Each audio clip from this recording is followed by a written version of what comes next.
All praises to Yahweh, Ba'ashem Hawashai, Ba'ashem Kodash, double honors to the elders and apostles of Great Stone. Shalom to the elect which in this word in truth and in sincerity, with the hope of receiving mercy of Yahweh, Ba'ashem Hawashai. Yahweh is the name of the Heavenly Father.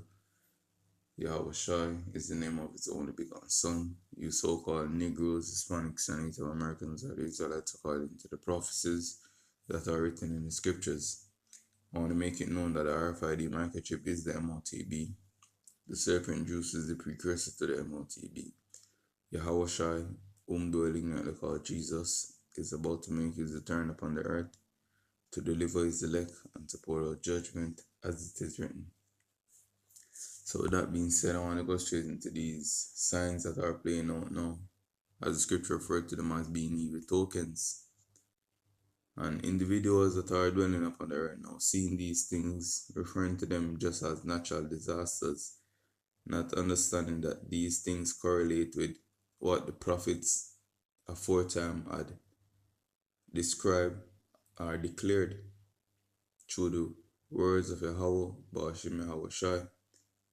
And that's why in Ezekiel 3, the Lord told us to eat this roll and go and speak unto the house of Israel and give them warning from him, because Yahweh Ba'ashem Yahushai is about to bring great judgment upon the earth.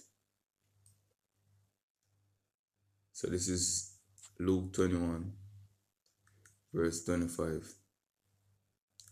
And there shall be signs in the sun, and in the moon, and in the stars, and upon the earth distress of nation with perplexity, the sea and the waves roaring, men's heart failing them for fear, and for looking after those things which are coming on the earth, for the power of heaven shall be shaken. And then shall they see the Son of Man coming in the clouds with power and great glory. And when these things begin to come to pass, then look up and lift up your heads, for your redemption draweth nigh. And that's why we're out there so boldly proclaiming these words in the ears of you so-called Negroes, Hispanics, and Native Americans, as written in 2 Ezra 15, verse 1, to speak though in the ears of my people the words of prophecy. I have another precept that I want to bring up before we start this clip. So while you're watching the clip, these precepts might come to your mind, your thought. This is Zephaniah 1 verse 4.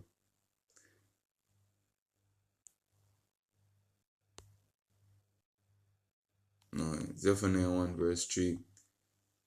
I will consume man and beast. I will consume the fowls of the heavens and the fishes of the sea, and the stumbling block with the wicked, and I will cut off man from off the land, say Yahweh. And just as how the Lord did this in time past, the Lord is going to do this on a global scale, and I'm going to make you witness this coming to pass before your eyes right now. So let's listen to this clip. All right, just giving you the latest on that Israel attack on Iran. It was the largest such attack on Israel's part in history ever. I've never seen anything like it.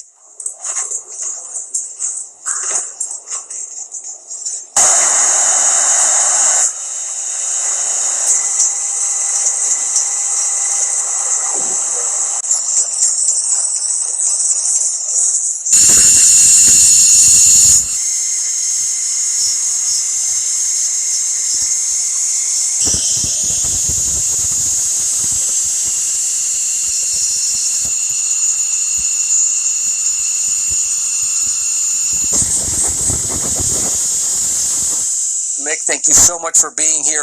Israel has never conducted such a large-scale direct military attack on Iran. The IDF says it achieved its objectives. For the Israeli Air Force to travel over 1,000 kilometers to operate with effective impunity for a few hours over Iranian airspace, to have complete air superiority and dominance over Iran, to target and take out the specific military sites they intended to, and then to return essentially unscathed is, again, unprecedented. And Morgan, it happened Saturday night local, but it was Friday night here. We all learned about it. I was tweets. Donald Trump heard about it as well, and at his rally in Michigan, he made these comments about Kamala Harris. Take a listen. So, Israel is attacking. We got a war going on, and she's out partying. At least we're working to make America great again. That's what we're doing. Kamala, he's the worst president in the history of our country. She's the worst vice president in the history of our country. از 6 سالگی آرزو داشتم که اسرائیل رو نابود کنم. آره این بزرگترین آرزوی من بوده از کودکی. یعنی این همیشه بام بوده. استراتژی انقلاب اسلامی هم محو و نابودی رژیم جعلی صهیونیستی و انشالله تو این راه به شهادت برسیم. With that, Iran has also confirmed that Brigadier General Abbas Nilforouzan, Deputy Commander of the Revolutionary Guard for Operations, was killed in the Israeli airstrikes in Beirut on Friday. This comes in as a huge victory for the Israeli Defense Forces. He was killed alongside Hezbollah leader Hassan Nasrallah in an attack. A minute of silence was observed to pay homage to Nasrallah. But as soon as it was over, vitriol ensued.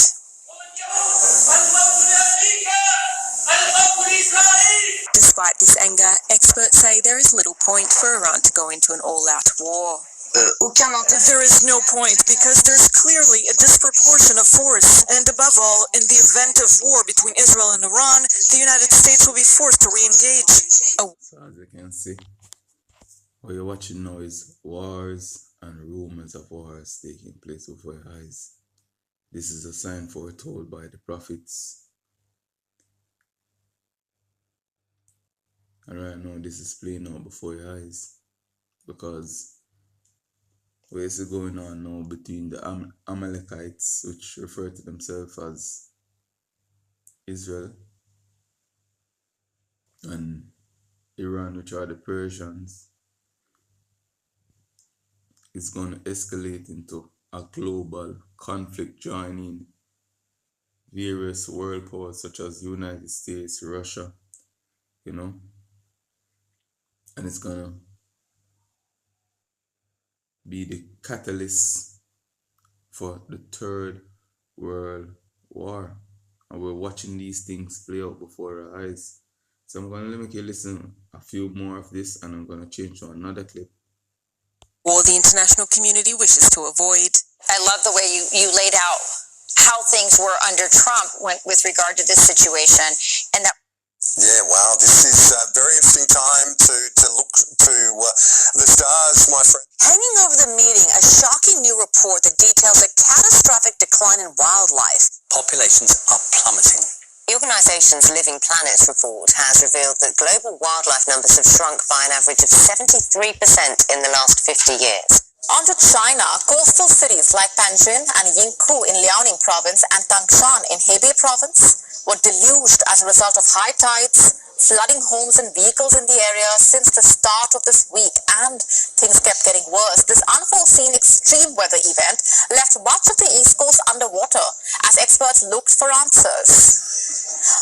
What experts say is that in the absence of obvious wind and waves, a sudden increase in water levels over such a large area has never been recorded either domestically or internationally.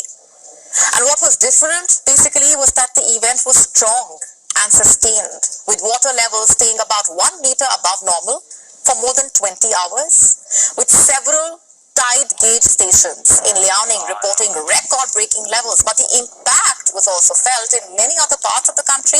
Reverse flows of seawater surged down the coast of the Yellow Sea in Jiangsu province, as well as the East China Sea coast in southeastern Fujian province. According to an expert from the Ministry of Natural Resources, the unusual rise in water levels was due to mainly a combination of storm surge oscillations. 快点起来，赶紧的啊！屋里全进水了，呜呜的上的水。你看这车，都灌了啊，2里多都灌了。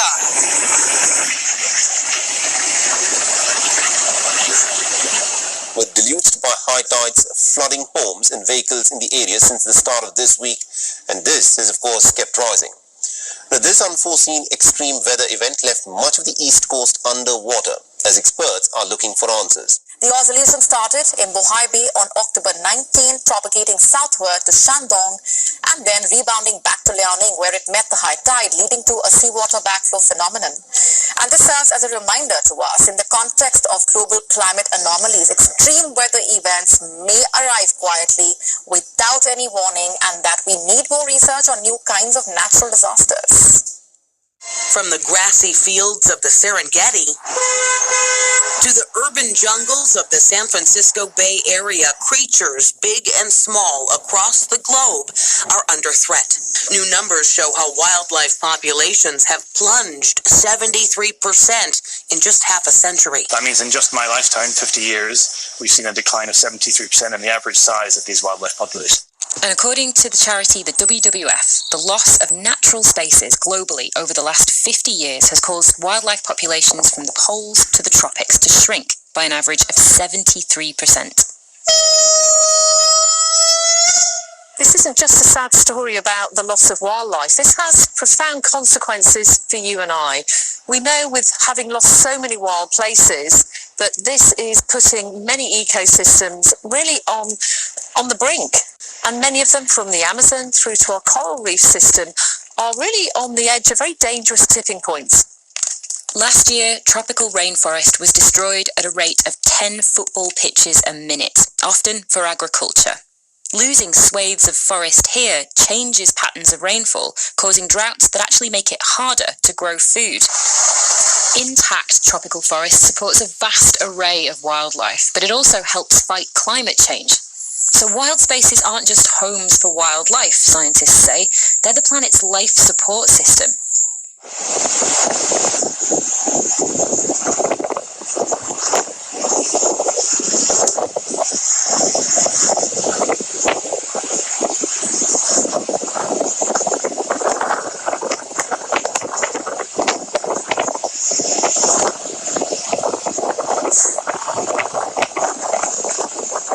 When we are changing things so rapidly, we unravel those connections. Extinction happens in a heartbeat. Elephants in tropical forests, hawksbill sea turtles off the Great Barrier Reef, even migrating birds passing through Milpitas. The habitat loss is putting many ecosystems on the brink and threatening the planet's biodiversity. With climate change, these ecosystems are being impacted. These species are being impacted often in a negative way. We worry that we've seen the numbers of most birds decline over the past few decades, and we increasingly worry that we're going to lose these species. In California, the number of winter-run Chinook salmon dropped 88% since 1970. Conservationists say protecting the planet's wildlife is an urgent wake-up call no one should ignore. Tina Krause, CBS News. Now finally, France has had some really dramatic weather. Waves have been crashing onto the streets in the western city of Saint-Malo, drenching people watching on. Social media videos showed people laughing and cheering. Waves crashed on a street in western French city of Saint-Malo, drenching onlookers and cars as France's weather service forecasted strong wave warnings in much of the region.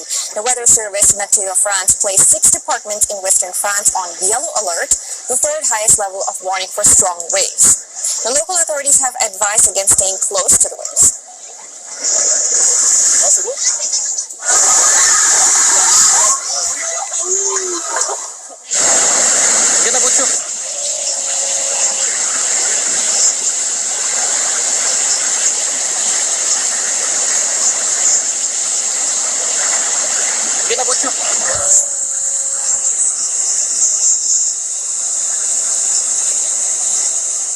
Rivers burst their banks, roads and railway tracks were covered with muddy water.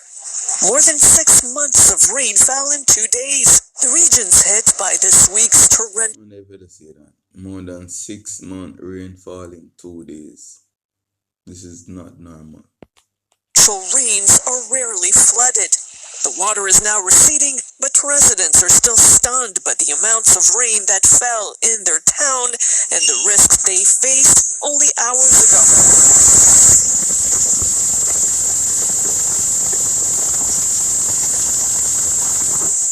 Moving on, global warming is leading to extreme climate events. It's code red for humanity. Extreme weather events are creating havoc. Now our world is witnessing severe flooding from heavy rains. Now here is a roundup from across the world. The floodwaters gushed down the street in a town in New Mexico after heavy rainfall. A street in Roswell turned into a river after torrential rains pummeled eastern New Mexico overnight. According to the New Mexico National Guard, quoted by the U.S. media, one person died and hundreds were rescued. A flash flood warning for New Mexico was issued on Sunday by the National Weather Service. Wow.